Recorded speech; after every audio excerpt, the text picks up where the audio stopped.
Ayun no, may paparating. Hinihila niya yung maliit na bangka.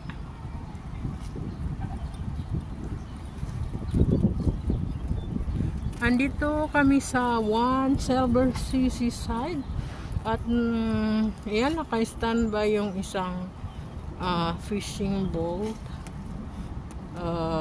Siguro mamayang gabi pa yan bibiyahe. Nakatali siya, nakatali yan dito. Tapos merong dumadaan na isa na may lambat pang kasama, mga mangingisda. Tapos meron silang hinihila na isang maliit na bangka. At aywan kung anong nangyari, bakit siya hinihila.